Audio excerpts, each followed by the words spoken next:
Well, hello everyone and welcome back to Vickie's Country Home. I've had a few requests on making a video about dehydrating your sourdough starter so you can keep it long term. I do that to keep mine as a backup, and I also do that to share with people that aren't close by so that they can have the same sourdough starter. It's not difficult, so I'm going to show you step by step what I do. I'm not the expert, but this is what I do and it has worked for me. So let me bring you along and show you how I dehydrate sourdough starter. Okay, the first step is I had this in the refrigerator for a few days because I went out of town for the weekend, and so I didn't want to have to worry about it needing to be fed. And that's what you do if you're going to use your sourdough starter on a regular basis, but not every day. You put it in the refrigerator and it kind of puts it in slow motion. It doesn't stop it from fermenting, but it does slow it way down. And that way you're not having to feed it with flour and water every day. If you have it out on your counter, you will need to feed it at least once a day, depending on how active it is. So I had mine in the refrigerator. I took it out last night to let it come back to room temperature. And you can see it's past its prime, but it's still got a lot of bubbles. It's still active, but just it's not ready to be used by any means. So when I'm feeding it on occasion, I will put it in a new container. I don't do it every time. So what I'm going to do is first, I'm going to discard some because your sourdough starter will get a lot more active if you just keep a little bit of the starter to inoculate your new fed starter. So this is a discard. You can either make my sourdough crackers with it, which would be great, but this time I'm probably just going to discard that.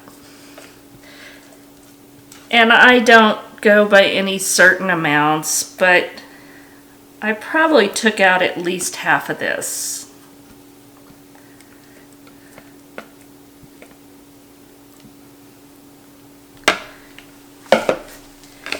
As you can see, there's a whole lot less in here right now. So, like I said, the first start for dehydrating it is you're going to feed it. You want this to be really, really active. So, I'm just going to give it my normal feeding. And ideally you want 50% water and 50% all-purpose flour by weight. I kind of know how much water equals how much flour by measurement, so I usually just cheat on that because I know what texture it should look like when I'm finished. So we just really want to stir this up well.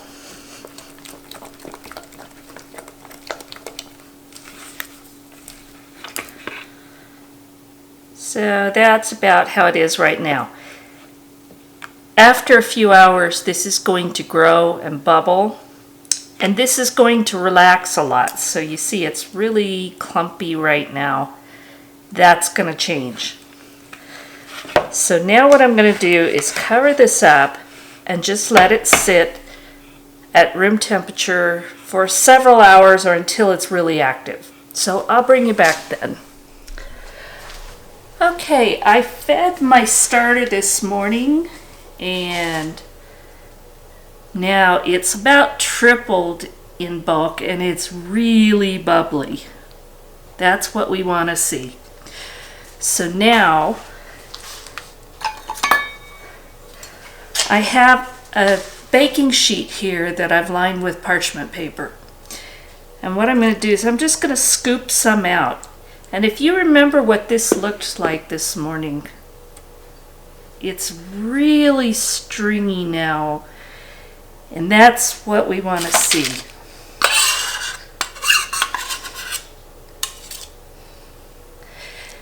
So what we're going to do is we want to spread this on the parchment paper, and I'm sorry, I'm going to have to put my hand in front of you sometimes to keep this paper from coming up too much. And we just want to get this spread as thinly as possible. Mostly because we want it to dry quickly and evenly, but it could take a day, it could take more. But the thinner you spread it, the faster it's going to go, and you don't want to heat this up at all. So you can do this in your dehydrator if you have a very low temperature setting. So I was using this offset spatula and it works. Now I'm going to show you, this is just my scraper, that bowl scraper that I use when I make bread and dough. And this actually makes it much easier. But you use whatever you have. A regular spatula will do it too.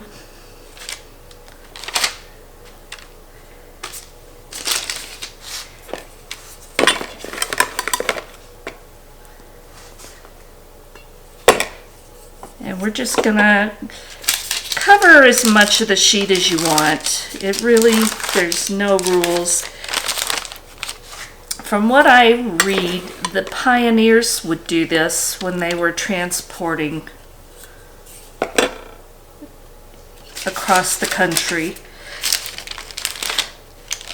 You can do this if you're traveling and you just need to keep it from going bad while you're gone. I mean, this just, it's like an insurance policy for your sourdough starter. That's how I view it anyway.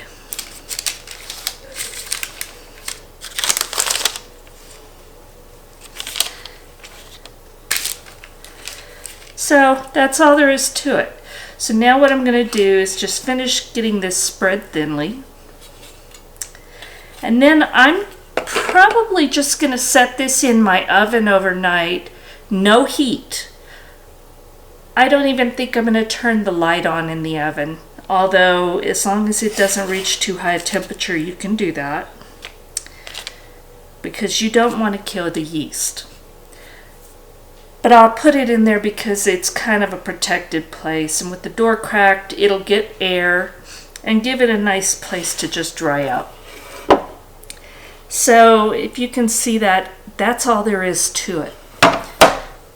We're going to let this dry, and I'll bring you back tomorrow and we'll take a look at it.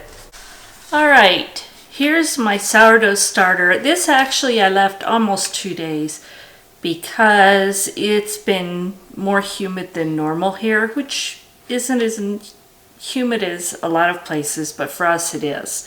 So I wanted to make sure it's completely dry. You do not want to put this away with any moisture in it at all. And we'll test that to make sure. So the first thing is it should come right off of your parchment paper. And that's what it's doing.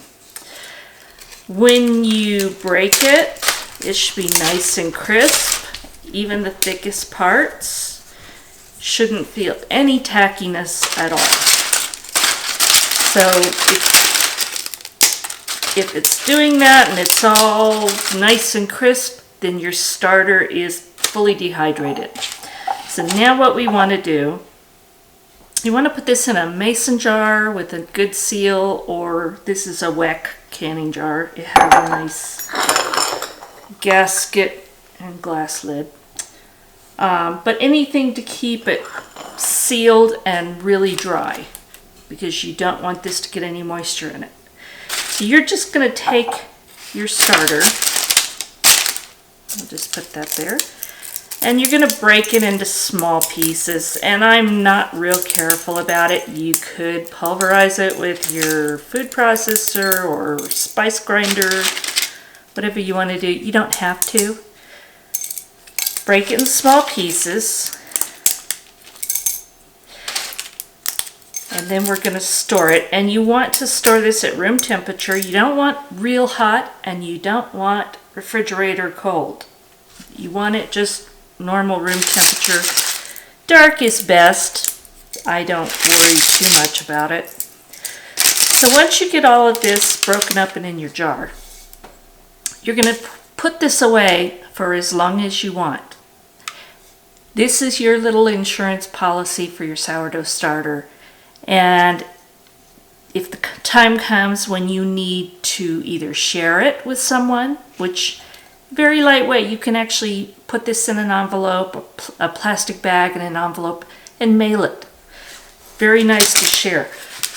But if you ever need to restart your sourdough starter because it's gone bad or whatever the case may be, or you just want to make it fresh and start over, you can. All you have to do is take about 1 part by weight of your sourdough starter chips and about 1 part by weight of water. I'm not going to be real exact, but I would say, 2 parts of water. So 1 part of dried starter, 2 parts of water, all by weight. You're going to put them in a glass or measuring cup with plenty of room. You don't want it to be very full. You're going to put that in there and smash it up, try and dissolve it the best you can, but it probably won't be immediate. So it could take 2 or 3 hours. You just want to let it sit for a while and stir it every so often until it's smooth and dissolved. Then once you do that, you are going to feed it. So I would use, I would start with smaller amounts, maybe 1/4 cup of flour or 4 ounces of flour, however you want to do it, but equal parts of all-purpose flour and water. And again, you never use chlorinated water from your tap for sourdough starter or for sourdough bread. You want to make sure that it's either filtered or purified, or you could use distilled. I don't think that is necessary. My water comes from my well and it's 100% filtered before it comes out of my tap.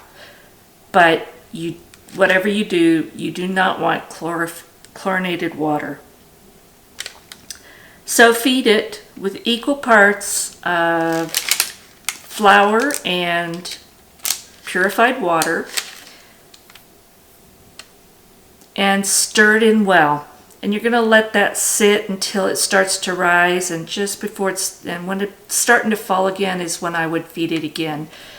The first few times it may take a few hours, it may take a day, but you just keep an eye on it. Now you're going to want to let that sit at room temperature, but preferably even around 85 to 90 if you have the right place to put it. Do not let it get any hotter. But that's a nice warm temperature that starts getting it really active. You can put it in your oven with just the light turned on and maybe even crack the door. You don't want it too hot, but that would help activate your starter, get it going. It could take 24 hours. It just depends on your starter, and it also depends on your room temperature. You can use slightly warm water, might speed it up a little bit. I mean, there's a lot of different variables, but mostly not too hot, not too cold, and you're going to do that for a few times until you're starting to see very active bubbles. And you feed it, and when it's fully, the bubbles are fully formed, before it starts to fall again, you want to see it really active. You want to see a lot of bubbles in it. When you lift it, it's kind of stringy. You can put some in water and it should be almost float. but you can tell when your starter is actually ready. So I'm going to finish breaking this up and store it away. And now I have an insurance policy for my sourdough starter, and I hope you give it a try. If you've got questions, leave a comment below and I'll do my best to answer any questions. I'm not an expert, but I use this. I make it. I love working with sourdough bread. So if you have the questions, please let me know. Thank you for watching Vickie's Country Home. And if you like this, please subscribe. If you want to be notified of future videos, hit the little bell and share it with your friends and subscribe. I would love to hear from all of you. So thank you for watching, and we will talk again soon.